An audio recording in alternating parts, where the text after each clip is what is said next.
আসসালামু আলাইকুম। পবিত্র শুক্রবার আজ জুমার নামাজ শেষে সবাইকে পবিত্র জুম্মা মুবারক।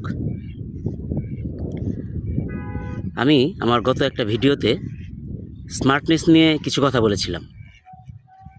সেটা হচ্ছে যে কাপড়েই সবার স্মার্টনেস প্রকাশ পায় না। ভালো কাপড় চোপড় পরে ইং করে টাই পরে ঘোরাফেরা করলেও স্মার্টনেস হওয়া যায় না।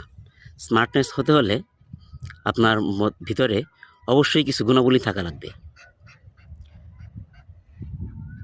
স্মার্ট মানুষদের 3টি বিশেষ গুণ রয়েছে। আপনারা কি জানেন এই গুণগুলো কি?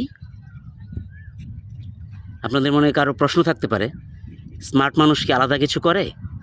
হ্যাঁ, করে, কিন্তু তারা বুঝতে দেয় না। স্মার্ট মানুষের 3টি অভ্যাস। 1. কথা কম, কাজ বেশি। তারা লোক দেখানো কিছু বলে না, চুপচাপ কাজ করে ফল দিয়ে প্রমাণ করে দেয়। 2.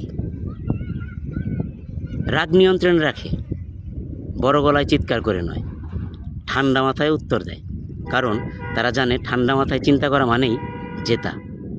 3. তারা সব কিছু দেখে কিন্তু সব কিছুর প্রতিক্রিয়া দেয় না। ফালতু ব্যাপারে সময় নষ্ট করে না। কে কি বলল, কে কি ভাবল, এসব স্মার্ট মানুষদের জন্য নয়। স্মার্টনেস পোশাকে না, আচরণে বোঝা যায়। নিজের অভ্যাসগুলো একটু বদলে নিলেই আপনিও হতে পারেন একজন স্মার্টদের একজন। সুতরাং